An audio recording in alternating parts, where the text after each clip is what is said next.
Hi everyone, welcome back to another video. I'm gonna try to make this one quick. First and foremost, use your discernment. The way that these videos work to demystify the whole thing is that energy matches energy.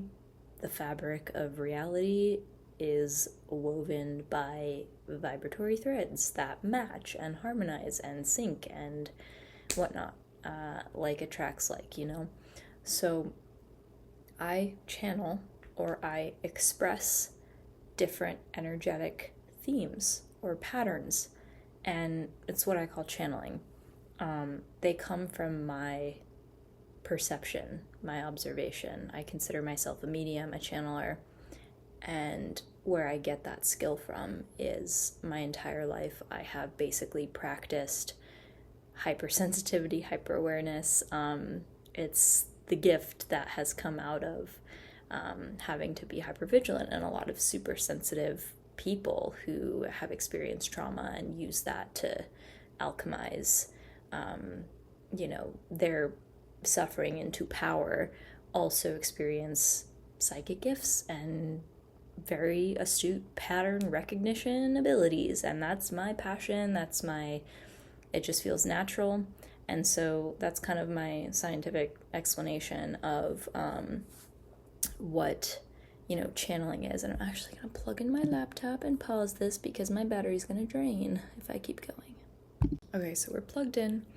And essentially, I just want to give power to my viewers and remind you again to use your discernment. And how will you know if this message is for you? Well, you're gonna know because it's gonna resonate. It's gonna strike a very resonant, relevant chord in your life.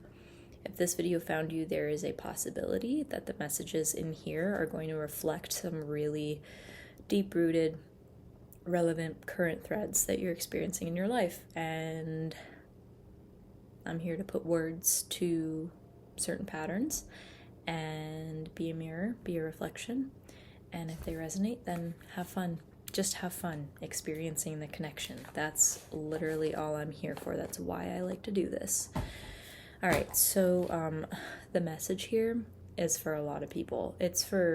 I can feel multiple different situations, multiple different perspectives, but the core message is you dodged a bullet. For different people watching this, there were relationships, housing situations, material objects, coaching situations, like mentorship situations, friendships, scheduling things like lessons or classes, workshops. There were lots of different things. Could be lots of different things. Could be one thing for one person or many things for someone else. But all the things that didn't work out, I'm getting a crazy feeling right now. Energy's coming through. It's late night. A lot of things didn't work out, and it was for the best, and it was for your good. And someone right now, I'm seeing in my mind a 7 and an apple tree, and that reminds me of the 7 of Pentacles. If you're not familiar with the tarot, which I have right here, the 7 of Pentacles represents diligence and consistent, diligent work. So somebody listening to this has been working on the railroad, so to speak, for a long time. You are in the process of building your dreams, building a project, building a foundation for yourself. You're building something. And so, Spirit is saying, God is saying, good work, keep going. You're building it. You're being acknowledged for the effort that you're putting in, and you're being acknowledged that you have been working hard for a long, long time. You have been putting in tremendous effort and not overexerting yourself, but you've been meticulous, you've been responsible, you've been diligent, you've been consistent. So that's the first message. You're being acknowledged for that. Okay, so what I'm getting now is you could have had a friend group or a very close friend with like acquaintances or peripheral friends on the outside.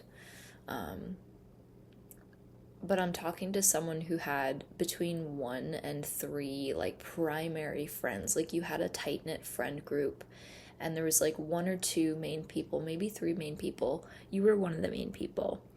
And welcome to my YouTube channeling. It's not one of those, if I don't accidentally do a finger sign, that triggers the animations here. It's great. It's fun.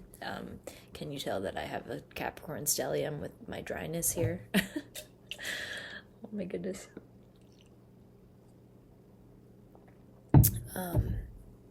Anyway, so yeah, I'm seeing a friend group. Sorry for my voice too. I had a little mold exposure actually, and it really hasn't been too terrible. So, but I'm at the end of, rejecting whatever gunk is in there. So my voice is a little off, and I'm a little crispy sounding. Anyway, there's a main group of friends. This is such crazy energy. You totally dodged a bullet. I'm just getting, honestly, like demonic energy. And that's not to say that these people are demons. I don't want to go there, so to speak, but you were involved with friends or acquaintances who pretended to be there for you. They put on a front, and you were they were fair weather friends, and they treated you like a convenience. You went through something recently with them where one of them walked away, or you walked away, and everything just like fell flat and crumbled, and the tone and the energy just changed like that. You could have seen one or more of them like posting different things on social media, or you could have just, I don't know, had dreams about them. And listen to your dreams, man. Listen to your dreams. That's another message. Some of you who are going through weird relationship issues, or issues with, like, I don't know, landlords or bosses or whatever, managers, like, my point being, there could be a relationship or a situation where you suspect or feel your like spidey senses are telling you that something is not aligned with this person or thing, and you could be having dreams about them. And I'm telling you, I'm not telling you what to do, but I'm telling you to pay attention. I'm telling you to listen. I guess that is telling you what to do. Just pay attention.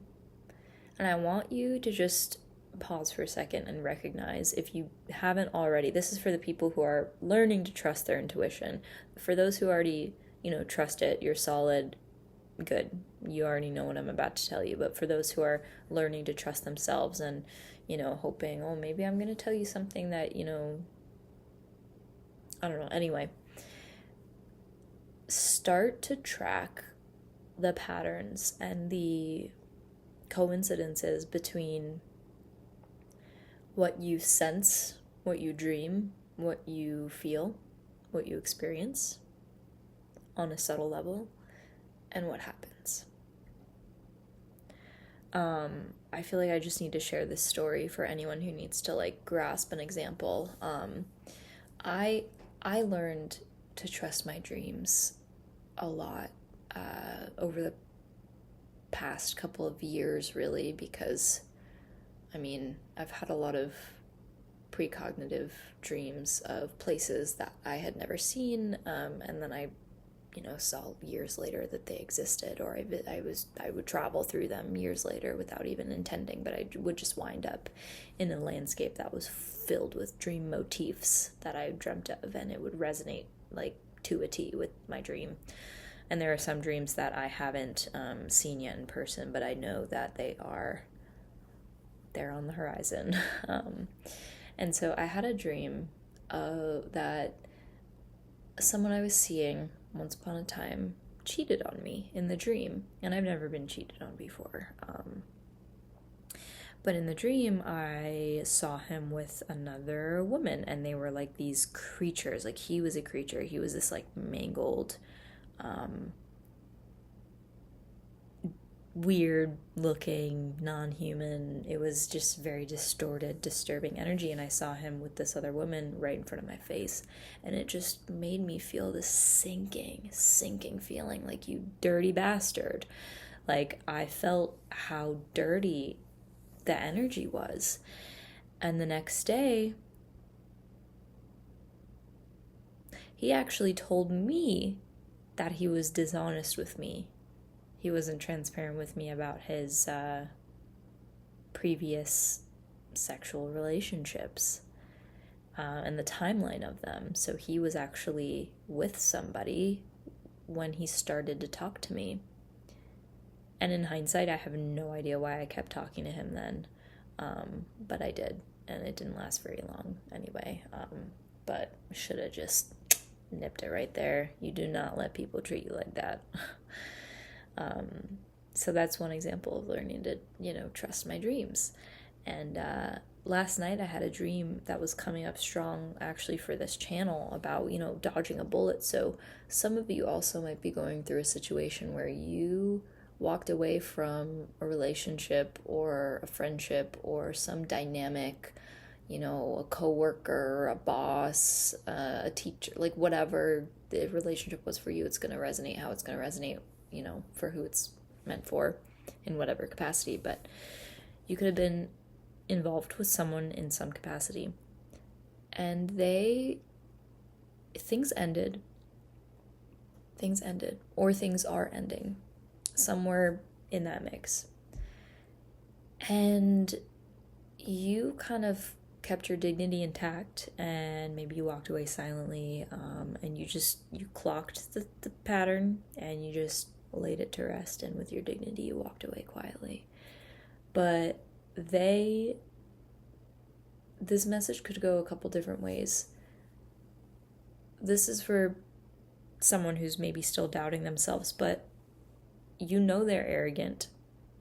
That they are based in their ego. That they're operating from their ego. That there are things that they did and said that you could see very clearly, and you called it out that it was an issue, but they didn't have the capacity or space or willingness or whatever to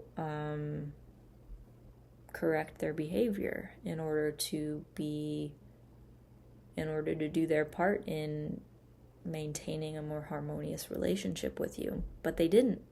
They failed the task. And you decided, well, my disturbance is more expensive than my peace. Peace is free. Peace is completely free. And the cost of,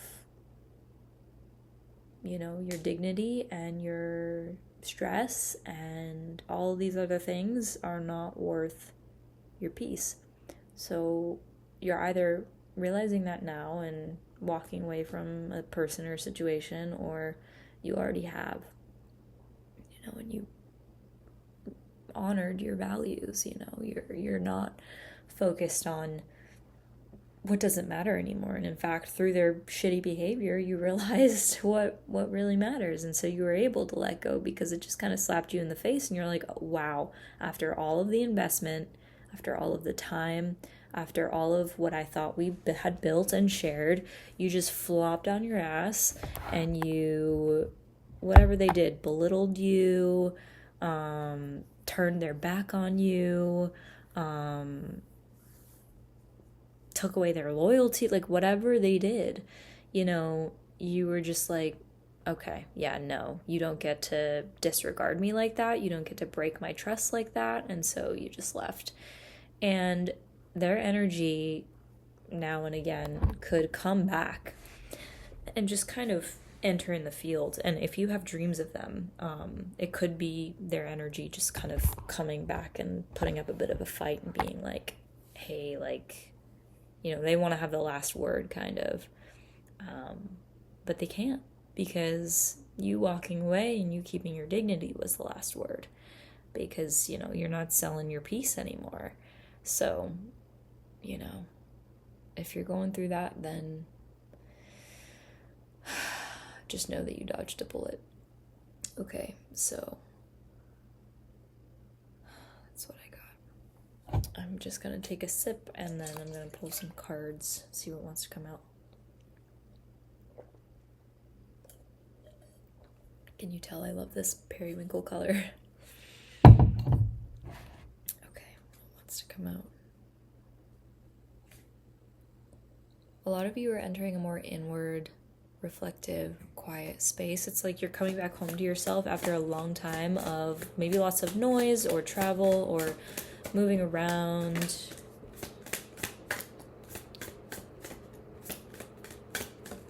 Some of you are looking for clarity. There's a lot of different things going on here. Oh, wow. Wow.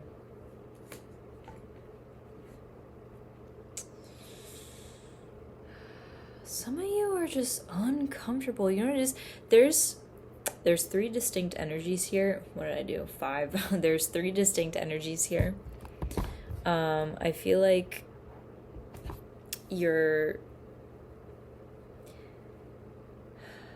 actually, here's what it is. Your tongue is like a sword of truth. You are a truth speaker. You are a truth seer. You might call yourself an oracle. You have the ability to sit back and relax and embody pure intuition, pure femininity, pure like feminine discernment, like intuitive discernment. You could be a man or a woman. It doesn't matter. But we have feminine yin discernment, clarity, empowerment, restful, confident, soft, clear energy. Queen of Swords, 4 of Cups, and the Empress. However, all of these cards are reversed. Another chunk of cards came out upright. The Devil, Death, and the 8 of Swords. Someone or something was a succubus for your energy. Something super... This could be a narcissist, or this could be someone who preyed on your energy.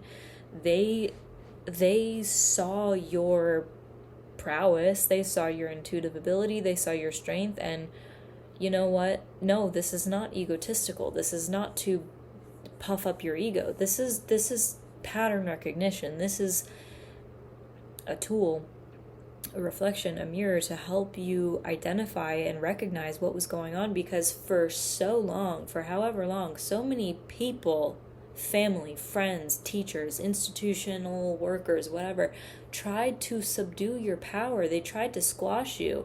They tried to, make you invisible. They tried to make you turn up on your head. The Empress, 4 of Cups, Queen of Swords, those are upside down.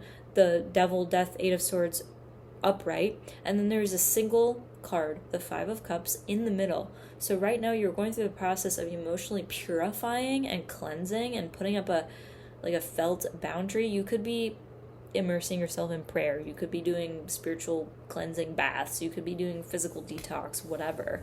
You are releasing and purging and also grieving. The loss is felt on both sides. Although it's not a loss for you. For you, it is a painful metamorphosis-esque process of remembering your actual sovereignty, your actual power.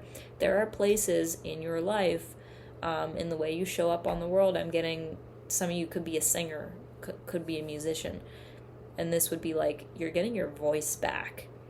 Artists, you're finding your creative streak again. Performers, you're feeling so embodied again. You are coming back to yourself. You're returning to yourself. You are returning to your discernment. You are returning to your prowess, your power, your yin power. You are returning to your sense of comfort, safety, emotional stability, emotional calm. All of this stuff that the narcissist or the friend who wasn't really a friend, they tried to steal from you. Or if anything, those relationships, the shittiness of them and the mistreatment that you went through in them revealed just how inundated you were by that devil energy, by the enemy, by the evil inclination, by lies. Not that you are evil or that you're possessed or whatever. That's not what I'm saying. What I'm saying is, this is such a heavy example. So many of us experience, a lot of people who find me and who find my work, a lot of you listening have narcissistic parents. That's just, I'm seeing a lot of you have dealt with narcissists. And when you grow up with a narcissist, they isolate you, they psychologically abuse you, they do other forms of abuse as well. And they are the devil himself is using these people as puppets. That's what I believe narcissism is. It is, I'm just telling the truth. I believe narcissism is a form of energetic spiritual possession. I'm not really a fan of generalizations, but, and this doesn't even want to come out of my mouth. Well, it does, but it's like, there's some like kind of block there. I generally don't believe in mental illness as a box, as a label. I understand how certain mental illness labels can help people identify their life experience, but I'm here to do that as well, and I'm not prescribing a label. I'm mirroring lived experience. And that can never, ever be put into a box.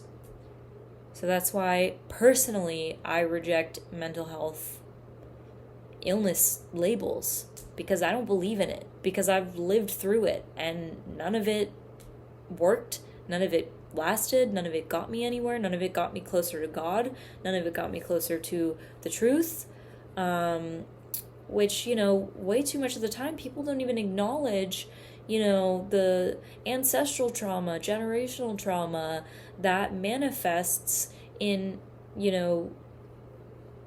preceding generations as mental illness. But it's like, you're not mentally ill.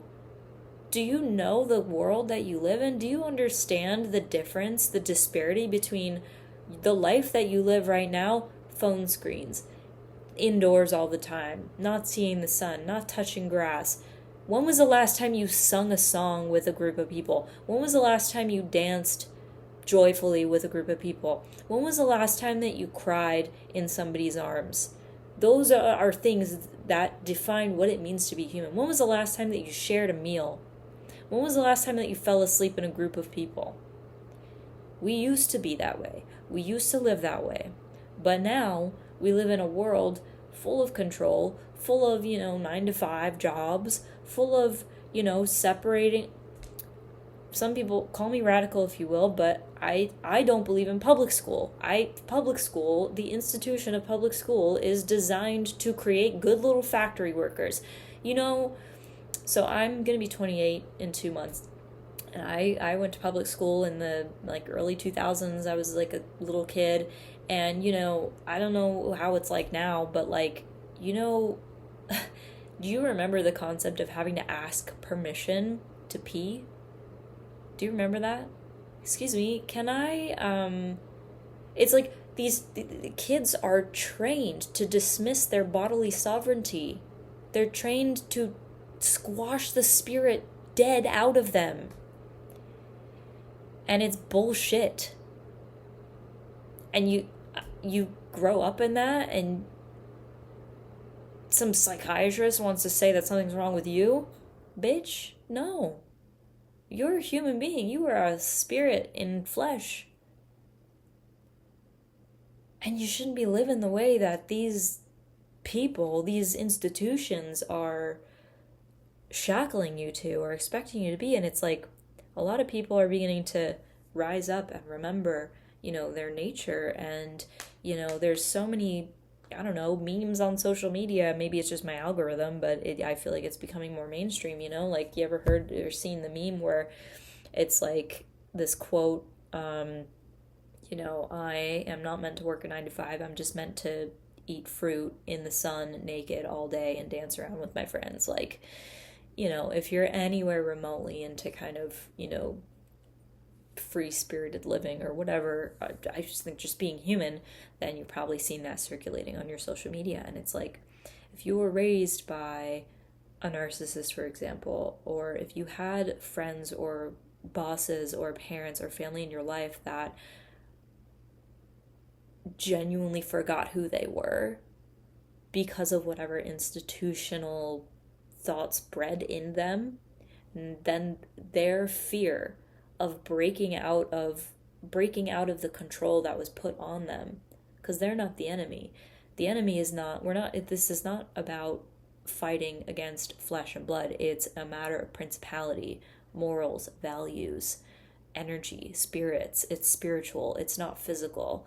My abusers and their flesh, they're not the enemy. It is the evil that has infected them. It is the spiritual possession that is taking over their minds. It is the trauma that turned into evil, negative actions. It is not the person. We are all human. None of us are exempt from being human as long as we're living in flesh. Until we die and go elsewhere. We go home. We go back to God. We're having a human experience. We are not human. We are experiencing life through humans, but we are so much more. We are connected to God.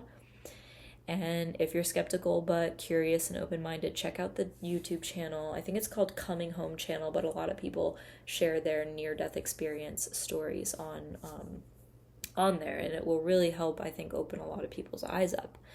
However, and I'm feeling chills all over coming over my head. This is energetic protection. These are it's like the channels, it's crazy right now. The channels are waking up, and the chills, if you ever get chills when something resonates, you can, just sending out some prayers. I say so I'm Jewish, and I say the Shema prayer. It's the first prayer that mostly every Jew learns, and it goes, Shema Yisrael, Adonai Eloheinu Adonai Echad. You may have heard me say it before in other videos, but I do it as a protection because it mitigates, neutralizes any negative energy, and just wraps it up in God's light. And when you feel the chills, or when you feel like the fear of being about to step on stage and perform, it's like that is literally the calcination process of falsehoods and lies, and it's the ego dying. It's the ego becoming alchemized into something that is lighter and less obstructive. Because if your ego was running the show, you would not be successful. You would stay comfortable all the time. You wouldn't put yourself out in uncomfortable situations. You wouldn't perform your songs. You wouldn't speak at the open mic and share your poem. You wouldn't, go on that date or pursue that person that you had a crush on. If your ego was running the show, you would just stay comfortable. And so there's just so much of this energy going on. I know that who this is for, you're going to resonate with it, and you're going to be like, yeah, I'm in the same boat. I know what this is, and I'm kind of helping you transmute the energy in a way, because I'm sitting in it myself, so you can kind of see and feel and be with me as I'm doing this. It's like in a way, I'm trying to transmit I'm not trying, it's just happening. I am sharing a transmission of alchemization of fear, and this is what the spread is about. There are narcissistic, evil, heavy cloaks, blind spots, blindnesses. There are literally traps, dead ends, okay? 8 of Swords and death, short-circuited, repeating. This is just demonic energy. This is just parasitic. It's awful. And it has had a grasp on you for so long, but you have dodged that bullet. You are at a place where you are purging, you are releasing. You could be experiencing estrangement, you could be going through a breakup, romantic or platonic. You could be moving locations, you could have gone through a major ego death. You could have spoken up for yourself in the workplace. You could have spoken up against injustice or abuse. You could have confronted your negative situation, whether it was an abuser or someone mistreating you, but you confronted it and you are now walking away, and you're now in this process where you are remembering your holiness, your feminine prowess, your power, your intuition. Okay. And there's somebody who is still trying to fight. That just came through. There's someone who's still trying to prove yourself. Stop trying to prove yourself. You have absolutely nothing to prove. And I'm going to tell you something. It's a hard truth, okay? If the people that you're closest to in your life require you to prove yourself in order to gain their validation or their approval, they're not your friends. They're not your supporters. Your real friends and your real supporters will embrace you. They might challenge you. They're not going to be perfect, and they might disappoint you sometimes. They might not be, they might not make you comfortable 100% of the time, but the thing about them is that they don't have an agenda against you. They don't have a vendetta out against you. They're here to support you. They're here to love you.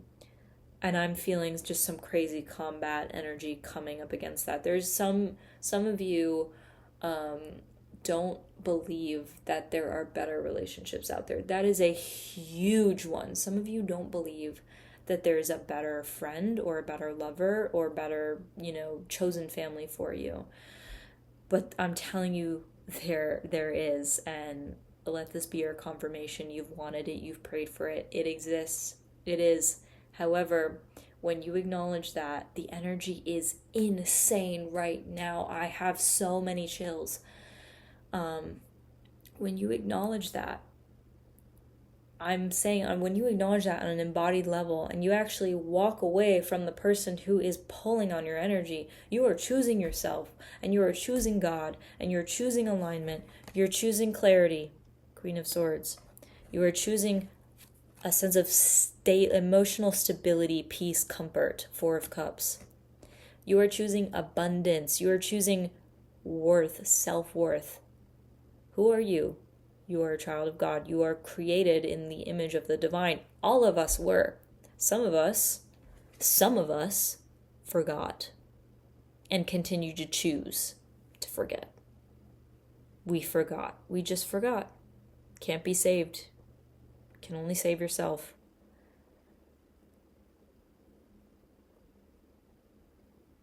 All of a sudden things just got super, super quiet. So I feel like that, honestly, I feel like that's the end of the message.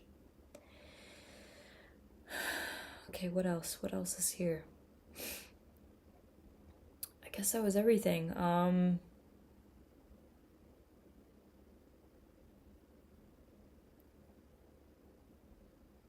Yeah, I'm sending you encouragement, empowerment, and courage to cut the thing off, to make the decision, to believe in yourself.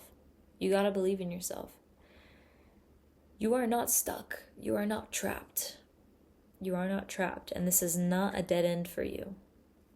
Because you get to choose better. And let me tell you something. I was raised by a narcissist. I was isolated. I was abused. I have never known motherly love. I didn't get to integrate what the people who were raised by loving, emotionally available, secure, stable parents, what they got. I didn't get that. I watched these videos online of people, they get emotional seeing how their parents are getting older, and their parents do these beautiful, beautiful acts of love, showing their children that they see them, they love them. I didn't get any of that. And worse, I had my life threatened over me. I was threatened constantly to be sent away. I could go on about this. I went through hell, and I went through a lot of abuse in romantic relationships and even in friendships. And the cycle just repeated itself because unconsciously I did not have the wherewithal, I did not have the awareness and the awareness of my own power and my identity as a child of God to choose better and to push away what would hurt me. However, there was so much of that I literally had to go through to survive.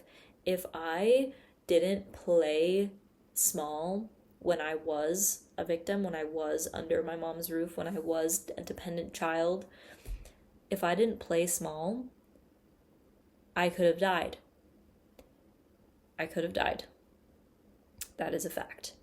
I could have made my own life worse. You know, I could have wound up in foster care or an orphanage if I actually told the truth, but I had it better at home, you know? So I chose to hide the truth. And I mean, I was trained by the systems around me. I was trained by, you know, the negligence and the obtuseness of school teachers, you know, and of medical institutions. You know, all they saw was a child who was in pain, but never acknowledged what was going on behind closed doors, and no one ever had the power to rescue me, and I didn't have anyone around to rescue me. But you know what I did? You know what I did? You know what happened? I don't even know what happened. But I made the choice to pursue the truth. I made the choice to pursue the truth, and I spoke out against the abuses, and I cut off my abusers, and I confronted the people who hurt me. And I'm now advocating for survivors and for the truth. I'm an advocate for truth and for justice. And I'm no longer playing small, and I'm no longer doing what may be one of the worst consequences of being abused of all, which is believing that I am not worth the type of love that God has for me. You know, I still believe in fairy tales. And again, you know, even fairy tales, no fairy tales are perfect. And disappointment and reparation is part of fairy tales. You know, every princess in a Disney movie is disillusioned at first, and you know what I mean? There's always some fear or some sadness or some heartbreak, like in the beginning of, you know, these great romantic stories or whatever. My point being, you know, no person is perfect, no thing or situation is perfect. However, fairy tales exist. Fairy tales don't have to be perfect. But the thing is, I chose to believe, I chose to have faith in the kind of love that I've never known, that I've never imagined. And when you do that, what happens is this process of calcination, like I mentioned before, it's kind of emotional, energetic alchemy regarding these aspects of your ego who all they ever learned was abuse, torture, invalidation, neglect, etc. All they ever knew was that. And when you have faith, faith is the opposite of fear, and fear is fuel for the ego, because on a positive note, you know, we all need our egos. The ego is not a bad thing. The ego is just a servant, and it's just computer software programmed to keep your flesh alive. And that's why if you were abused, you know, as a young one in your home, you learned how to protect yourself, and your ego developed all of these, you know, body holding patterns. It told your flesh to contract so you could get small, so that they wouldn't see you or hear you, because the more obvious you became, the more vulnerable that you became. And that's why a lot of people actually seeing this video, including myself, are stepping into being seen more, being seen bigger and in more layers and bigger layers and more of a capacity, being seen more fully.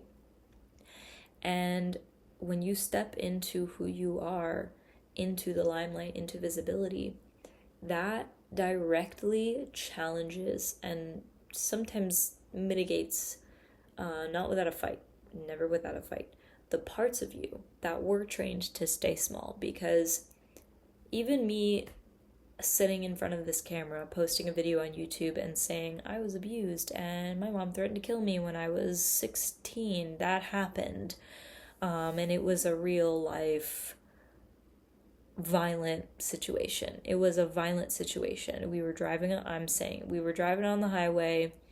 I was having a depressive agitation flare up, and she screamed and she said, "Do you want me to kill us both right now?" We were driving on the highway, and then at that moment she slammed the gas pedal and she accelerated forward, straight head on, towards the cement divider between highway and exit. And then at the very last minute, I can still see that cement divider right next to the car in my mind. At the last minute, she swerved away. And she kept doing these bursts of like enraged screams where she was just completely possessed by this. That's what I'm saying. It's a possession.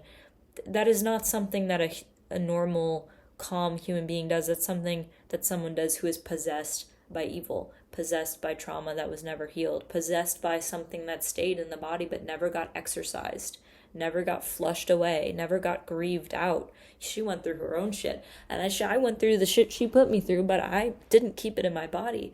I protected this space. I shielded it. I felt it. I let the emotions run through me like rapid water, like the ocean, like a tsunami. And I found freedom through that. But she didn't.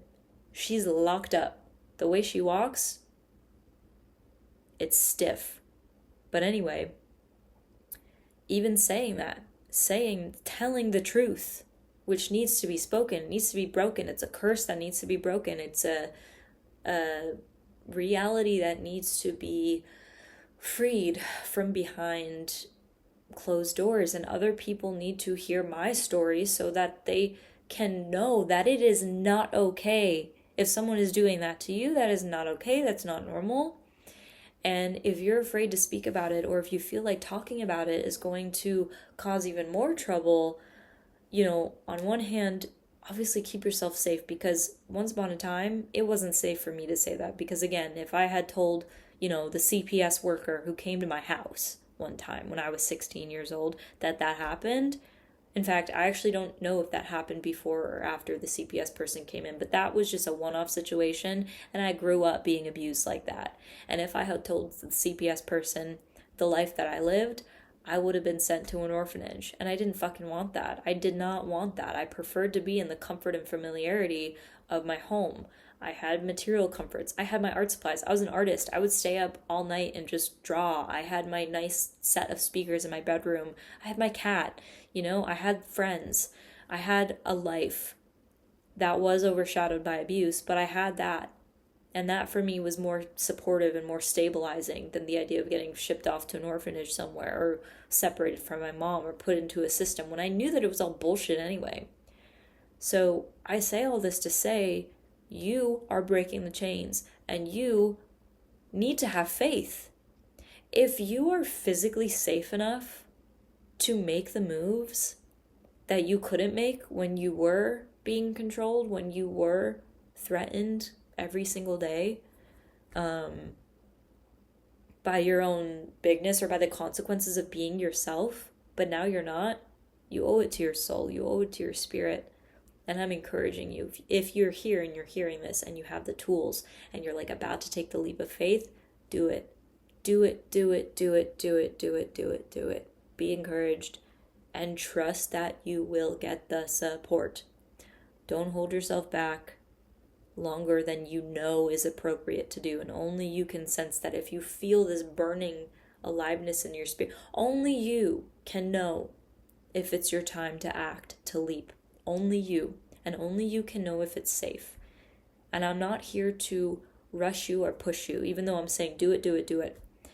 I'm specifically just trying to encourage the people who know that they're ready, and all they need is to hear someone like me speak, tell you to do it.